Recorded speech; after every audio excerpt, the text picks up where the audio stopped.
You can't see it yet, but I've got a big old compressed air tank sitting here in my lap.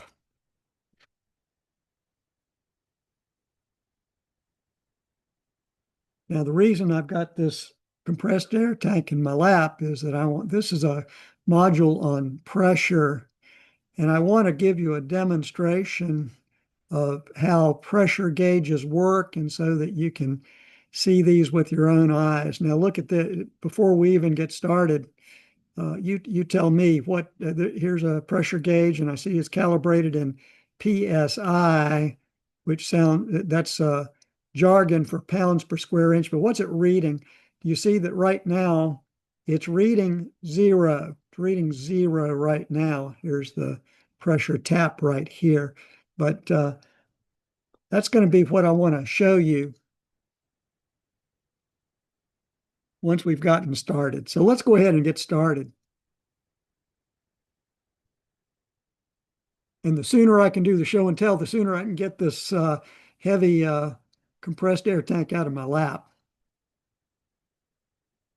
This is going to be some details about pressure. You've already got a pretty good idea of what pressure is all about, but I want to give you some tips and some jargon and some working clues on how to be successful in working with pressure throughout your thermodynamics class.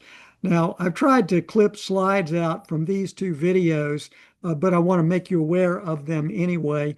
If you go to my thermodynamics fundamentals playlist, there's a gauge pressure demo, which I try to give a little demo, show and tell about measuring gauge pressures. It runs 21 minutes, and then pressure intro that has more details about pressures for 31 minutes. But I'm hoping that this video will help give you the big picture and everything you need to do to perform well with pressure in thermodynamics class. The textbook does a very nice job of describing in mathematical detail what is pressure. Probably does a far better job than I would do. And in fact, it gets down to the mathematics of what is pressure. But I'm not going to read this screenshot of the textbook to you. Would like you to do that on your own. However, so in conversational terms, so we're all on the same page, my suggestion is that pressure is a uniform force acting against an overall area. And so that's kind of a working engineering definition of what pressure is all about. In other words, it's a force divided by an area and it's uniform. And the other reminder from the previous video is pressure is an intensive property. Pressure is an intensive property. So let's look at units. Coming up is going to be another video on units in general, but let's look at pressure units specifically. So remember, we've got a force over an area. That's a good description of a pressure. So in SI units, the units are newtons per square meter, or in other words, N, that's a newton, divided by meter squared. So you need to commit to your memory. So this shouldn't be something that goes on a formula sheet, something you have to look up. Commit to memory. A newton per square meter is a pascal. The other thing that's going to be very critical for you to master is recognize that, so let's put a K next to Newton. A kilonewton per square meter is a kilopascal, or in jargon, when we're homework problem solving, we call it KPA, kilopascal. That stuff is important to commit to memory. On the English unit side, now, not for pressure gauges, but sort of a basic or a fundamental unit of pressure in English is pounds force per square foot, where this is a force divided by an area. Now, pressure gauges, just like this one I showed you, and it said it was even labeled PSI, that's commonly the way we build and calibrate pressure gauges, pounds force per square inch. And in jargon, that's also PSIA, or absolute pressure, or PSI gauge, PSIG, or simply PSI. And I'm going to give you some more details about what's the difference between PSIA and PSIG here. I'm going to try to give you the show and tell. So there is a difference in those units but basically the fundamental units, lbf per square inch, are the same. All right, so why is pressure an intensive property? This is sort of a reminder. If here's our closed system, if somehow magically we could get into that closed system with some type of magical little pressure gauge that measures the pressure anywhere we wish within this closed system, that pressure gauge would indicate the same value no matter what. So the size of the sample or the size of the closed system really doesn't matter to us for the property pressure. So in other words, an intensive property doesn't depend on the mass of the system or size, sort of like total volume does. So pressure is an intensive property. Oh, quiz. Think about this. Give two examples where there is an absence of pressure. In other words, absolute pressure is zero. 0 kilopascals or 0 pounds per square inch absolute. Can you think of two examples where there's no pressure, where pressure, absolute pressure is zero? Two examples. First example, I'd say, is the most classic, and that's in outer space, where outside the Earth's atmosphere, there's an absence of mass, right? There's basically no mass out there in outer space. And so from a pressure standpoint, no matter what force you have, there's nothing to push against. There's no mass to push against. And so certainly this astronaut, if this astronaut had a pressure gauge, he or she would measure zero absolute pressure. Force divided by area would be nothing because there's nothing to press against. I ran across this patent of what we old timers know as a thermos bottle. A thermos bottle. That's what initially these vessels were called. And I see that it was patented in 1907. But classically, folks used to take a thermos bottle to work with hot coffee in it, and that hot coffee would stay hot for hours. And the reason was that there are two, basically a vessel within a vessel. And so our system of coffee would be contained within this inner vessel. And then there's a surrounding vessel that's fully pumped out. All material is pumped out. Air is vacuumed out of this vessel surrounding it. So in other words, it's a total vacuum. There's no mass in there. So it's a total vacuum. And sort of the newer version of the thermos bottle is the Yeti Rambler, where this is also it's a two-vessel mixture, a two-vessel construction, where in between the two vessels is a vacuum. And so for both of these situations, do you see that if you have a vacuum and there's no mass, basically you're going to see and learn in thermodynamics that if there's no mass, there's no way to transfer heat from a hot fluid to its surroundings.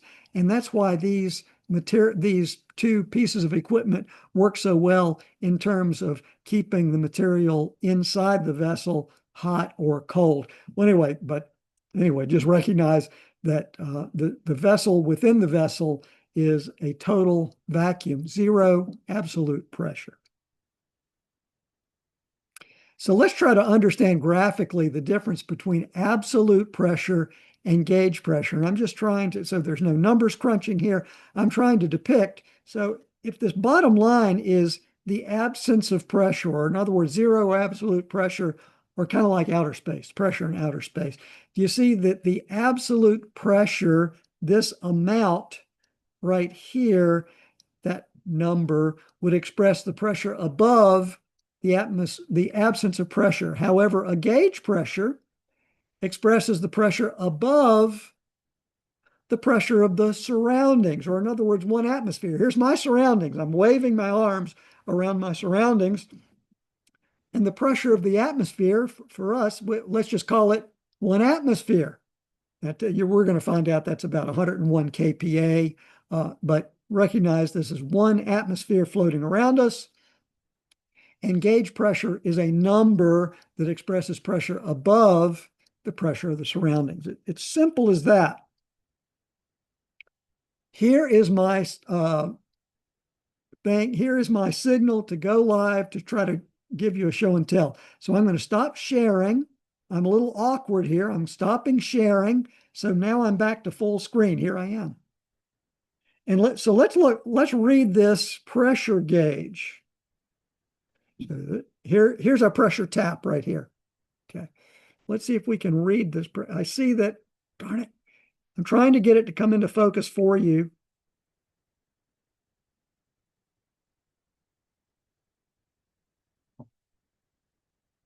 I'm trying to give you the ability to read PSI, in other words, the units that are labeled on the gauge.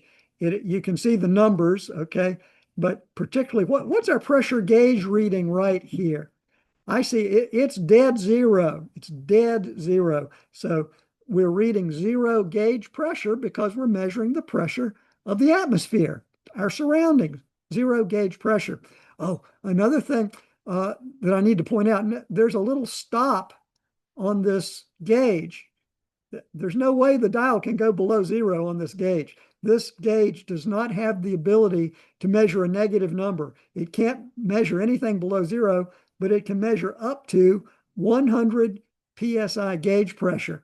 Okay, and so let's see if I can come down here to my compressed air tank. So right now, I've got the valve shut off in our compressed air tank. And so I've got a little hose here. This is like our pressure tap. And so I'm going to plug this in. I'm going to get our pressure tap for our gauge in here. Okay, now the valve to the compressed air tank is still closed, but I'm going to open it up. I'm going to open up our compressed air tank, and I'm trying to get the glare off of this darn thing.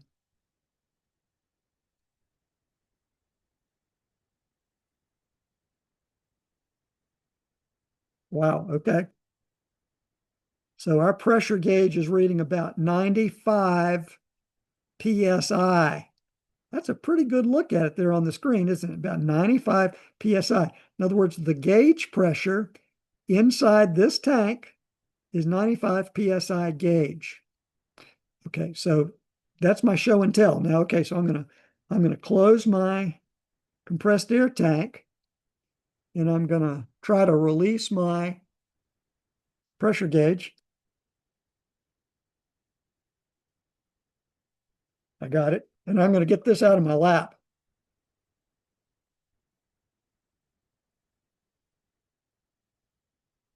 What's our reading now? We're back to reading the atmospheric pressure. The gauge has returned to zero. Okay. So we're back to zero PSI gauge. So that's my show and tell. We still got some details. So let me go back to share screen. We just finished the show and tell. Okay. Here's a screenshot from your textbook, and it's a good summary of absolute pressure and gauge pressure and vacuum. Okay, so a point I tried to make, okay, that pressure gauge couldn't read a negative number, could it? But remember, there can be situations. Let's say I had a shop vac and I turned that shop vac on and I was pulling a vacuum, okay, on the shop vac hose. So the pressure inside the shop vac hose would be lower than atmospheric. That's the purpose of my shop vac, isn't it? Okay. I would have to come up with a different way to measure that gauge pressure below atmospheric, and that's called vacuum. And that's really for another day. But let me try to chase you back to your textbook because this is really a nice screenshot of to give you a feel for the difference between absolute pressure up here, the absolute pressure of your surroundings, atmospheric pressure, and measuring gauge pressure, and a vacuum, in other words, a pressure that's below atmospheric. Okay, so some subtle points about gauge pressure. So do you see that a gauge pressure, PSIG, can be a positive number? We just looked at that, 95 PSI gauge. And it can also be a negative number. Do you see that an absolute pressure cannot be a negative number? An absolute pressure is always measuring a pressure above zero atmospheric pressure. So absolute pressure can never be a negative number. So a couple more examples of absolute and gauge pressures to get closer to maybe helping you solve some homework problems and give you a little more background. This is a screen clip also out of your textbook of an old school mercury manometer. And the purpose of an old school mercury manometer is to measure the absolute pressure of the atmosphere. So I can tell you that we had one of these when I was in graduate school working on my master's. We had one of these devices in our fluid mechanics lab in the ME wind tunnel, where we had to record, we had to determine the absolute atmospheric pressure to determine the density of the air that we were testing in our wind tunnel. And so this is like a little dish of mercury. Okay. This is a closed-in glass tube full of mercury. Right? Kind of dangerous, right? These have been cleared away from Virginia Tech nowadays, but not then, not in 1976. Okay, and then you fill this tube full of mercury, then you turn it upside down, and it goes into this mercury dish. So what that does is it pulls a vacuum, basically mercury vapor at just about zero absolute pressure, almost the absence of mass up in here, so that this is almost zero absolute pressure. And it turns out that the height of the mercury gives you a measure that you can compute, enables you to determine the atmospheric absolute pressure. Okay. So anyway, a little history. Nowadays, we have electronic methods for determining the absolute atmospheric pressure, and we just simply don't see these mercury manometers around anymore. So now you can go to the Weather Channel and you can look up Blacksburg, Virginia, because of the NOAA department there, and you can look up the absolute pressure of the atmosphere in Blacksburg. And for this particular screenshot, it says it's 30.15 inches. What does that mean? And the down arrow mean and the pressure is falling. The atmospheric pressure is falling when this was taken. Well, this 30.15 inches, that's like L here in the old school manometer. So it means 30.15 inches of mercury. That's what that means in English words. So in other words, the absolute pressure of the atmosphere in Blacksburg is 30.15 inches of mercury. And you can do the math, you can do the conversion to see that that's 765.8 millimeters of mercury. The down arrow means, and it's falling. Probably means it's getting ready to rain. That's when the mercury is falling, when the barometric pressure is falling, that tends to signal that rain may be on the way. Okay, this is another screenshot from your text, and it has to do with section 1.6.1 pressure measurement. And I'm trying to give you a little guidance because I can almost guarantee that almost every section is going to have a homework problem that looks a little bit like this situation. There is a tank full of a gas in a laboratory. So my closed system, here's my dashed line, there's my closed system of a gas. We're trying to measure, and it's sort of a low pressure. It's a gauge pressure. It's slightly above atmospheric, and we're trying to measure the pressure in the tank with a U-tube manometer. And so this U-tube manometer is filled with some type of liquid. In this case, some type of pink liquid. It could be alcohol. It could be water. It could be mercury. You just need to know what that liquid is. And you're going to be asked in a homework problem to determine the absolute pressure in this tank. Well, let's see. How will you go about doing that? Well, you are going to use equation 111. You say, well, okay, there's a formula. I'll write it down. This equation 111 is more than a formula. It's an expression of absolute pressure in a tank relative to the atmosphere of a U-tube manometer. That's what's pushing down on the right-hand leg of this U-tube manometer. And so do you see my cursor wiggling around? That's where P atmospheric is. It's right there. This is the air. This is your surroundings in that clear area, the white. Okay. It's pressing down. The pressure of the surroundings is pressing down on that leg. Okay.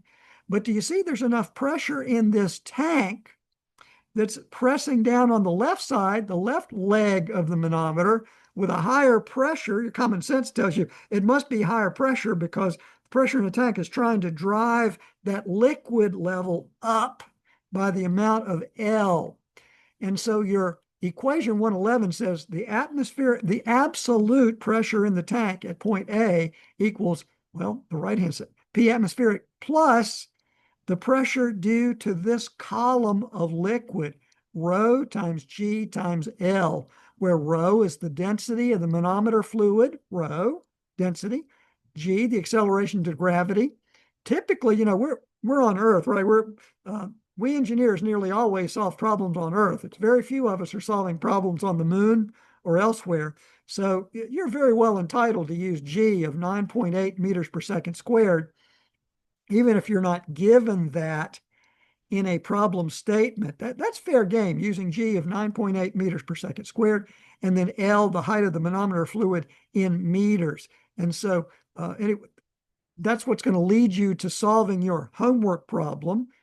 Well, let's check the units of rho GL. What are the units of rho GL going to be relative to P atmosphere units?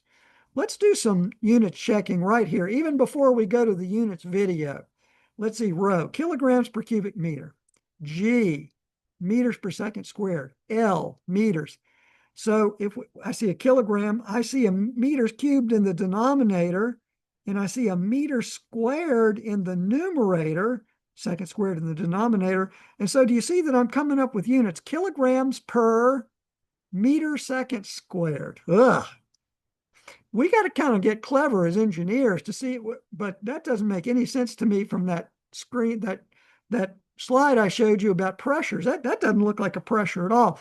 We got to get clever. So here's a kilogram meter. So we need to figure out how to get to newtons per square meter.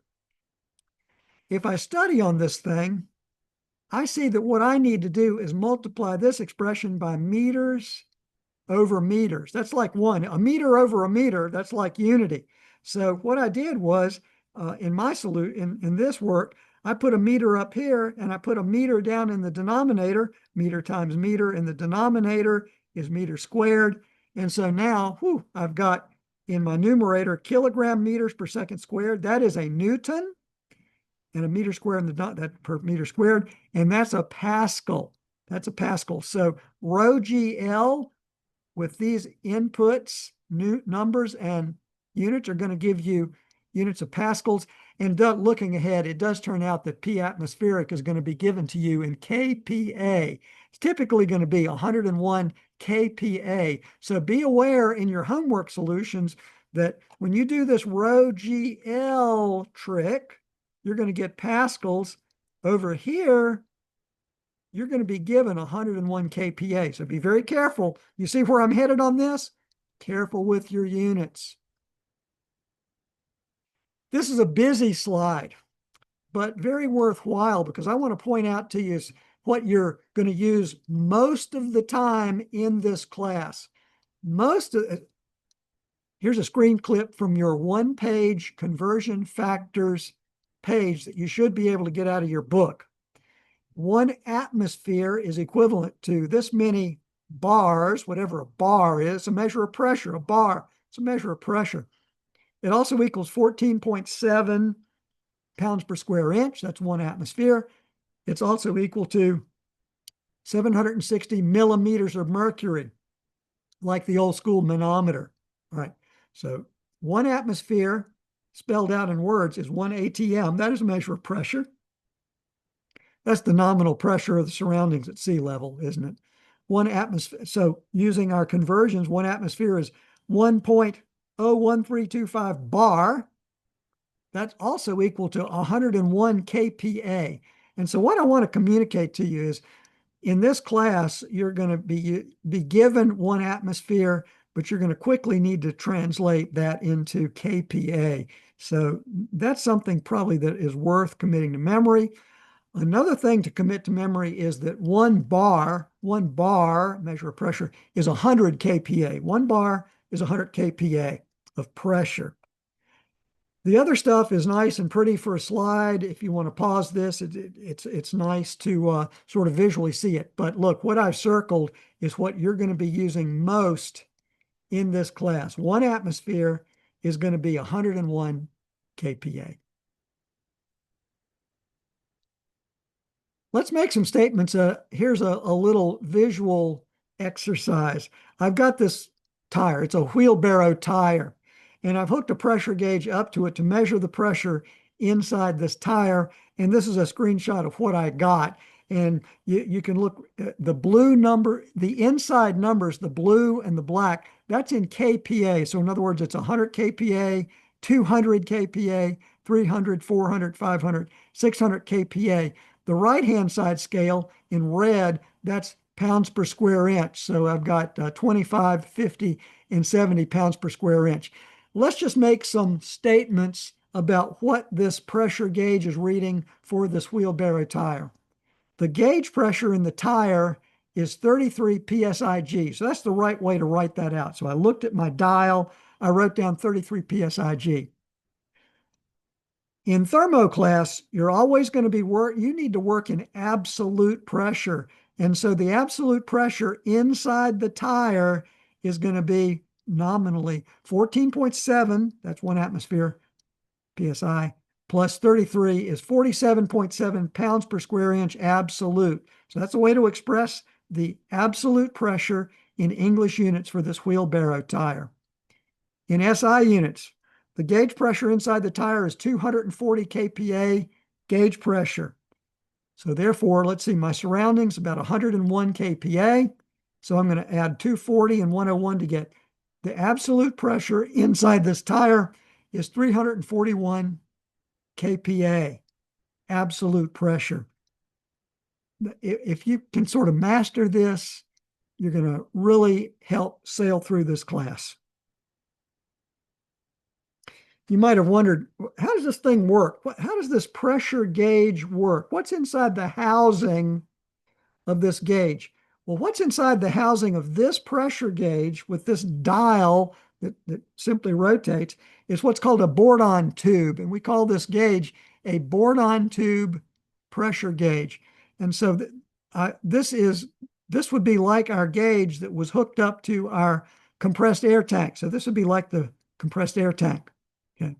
The pressure of the tank is coming into this very small little vessel. It is a thin, curved, rectangular tube. That's what this red is.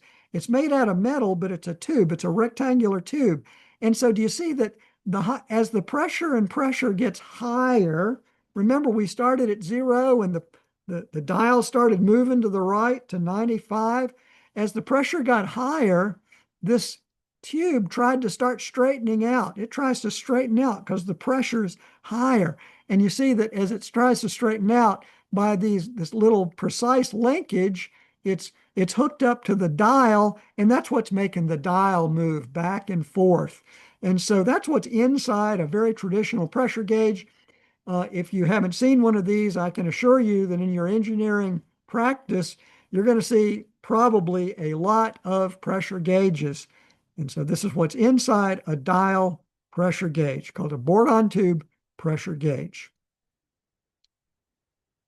Real world jargon on gauge pressure. I've taken some screenshots of very typical things. Tires, bicycle tires. And so let's look at a mountain bike or just a road bike, on the road. 30 to 50, it says here, PSI. What it really means is PSI gauge pressure. So even though it just says PSI in the screenshots all over the place, you should read as an engineer PSI gauge. Okay, so road bike, for those narrow tires, the range is 80 to 130 PSI gauge. Okay. A lot of engineers and people in general will say 80 to 130 pounds, 80 to 30 pounds, right? You've heard that. Well, you as an engineer, you now know that means pounds means pounds per square inch, and you also know that gauges are reading gauge pressure, not absolute pressure. Same idea here for automobiles. So this is the inside of the driver's side door frame to tell you how much pressure to put in your car tires. It says 38 to 41 psi. That's gauge pressure because you use a pressure gauge to measure your tire pressure, as well as kPa, 260 to 280 kPa, gauge pressure.